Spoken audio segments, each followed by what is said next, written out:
So get you a little container for the clips. The clips you can either just pull out with a pair of pliers or knock the long thingy, knock them out. There's two up front, one in the back there, one there.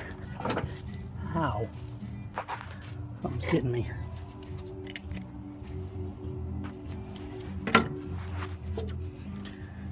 Once you do that, you pull these back here, and then the whole deck falls down. So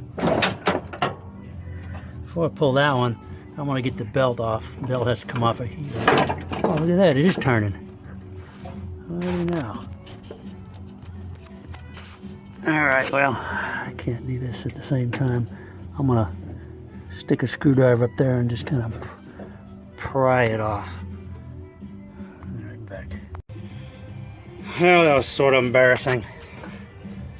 If you take it off the back pins, the whole deck slides forward. When it slides forward, the belt will come right off of that sucker. That does not sound good, does it? So anyway, that's now loose. I'll pull that out of the way, and we'll get at that clutch. Okay, well, I don't know if 100% for sure, but I just noticed something. It's possible the problem's not in the clutch at all, because I just looked at this deck and I got to weld the other wheel back on it, but I'm pretty sure this thing should turn. That one turns. This one's seized. That one's seized. That's seized. That's seized. I think my problem is here in the deck. Think?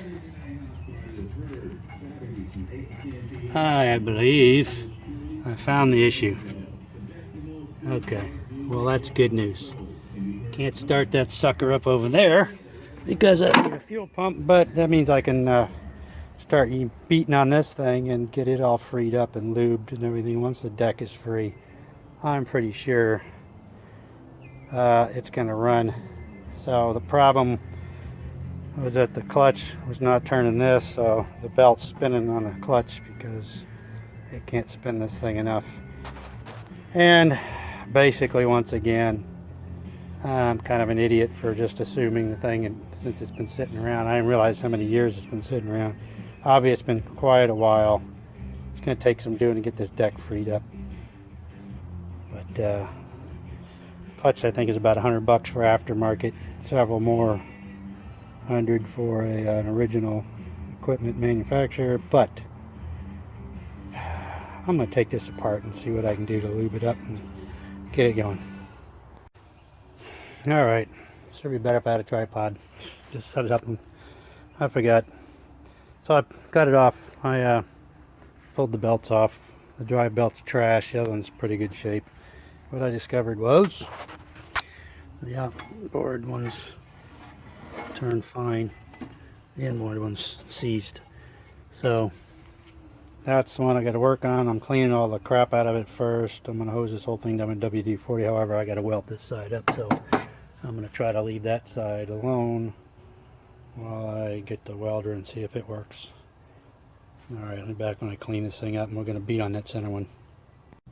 Alright, so I got this cleaned up. I'm going to try the Ford wrench, and I'm going to try it on the back side. Give it a few little love taps. See what happens.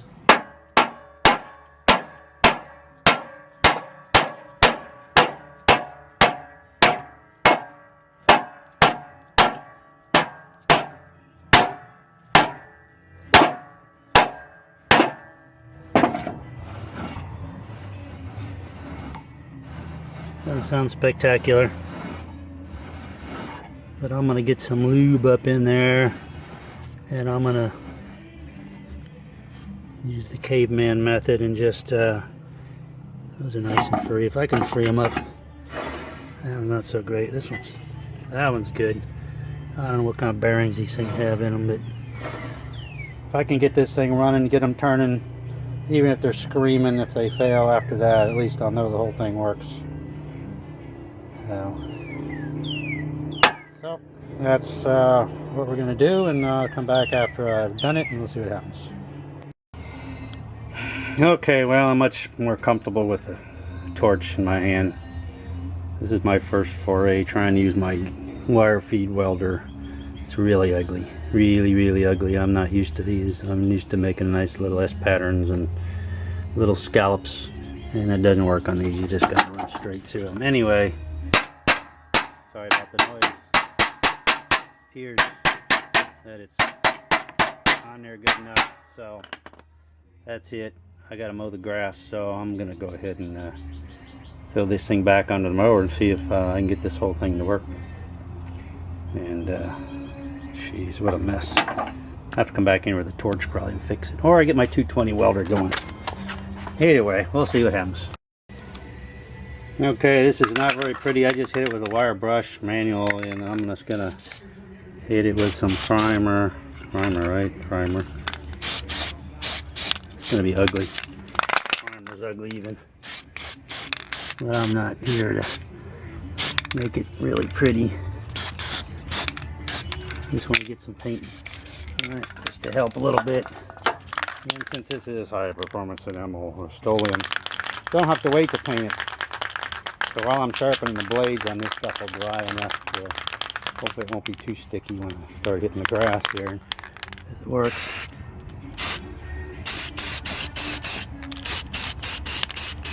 Again, pretty is not what I'm going for. I just want to try to keep it from rusting a little more. And that's that.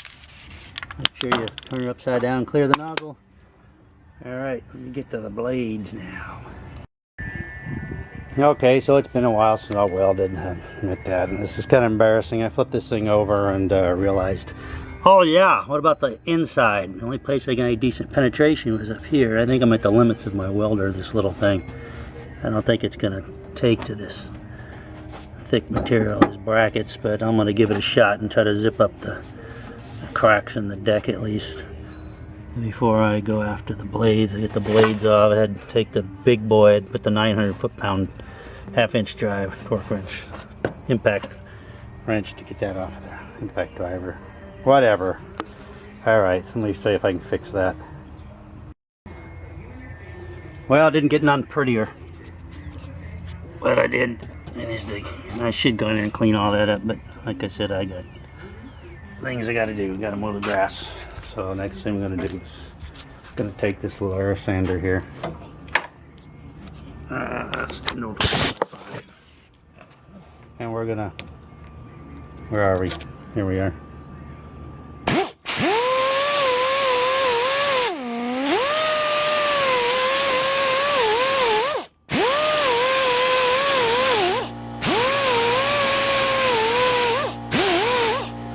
Clean those up.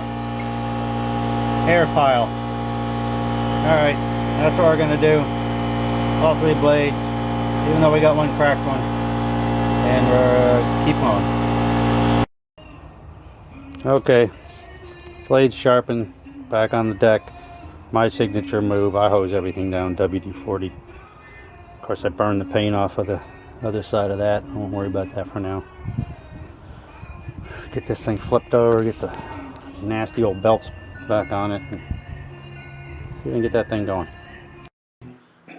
Alright, so one of the advantages, if there are any advantages to being so slow and finally getting around to doing things. It is now December 2022. I don't know why there's still mosquitoes around.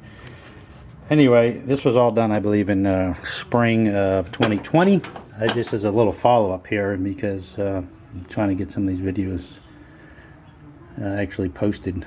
There's a bunch of them. My weld job actually held up.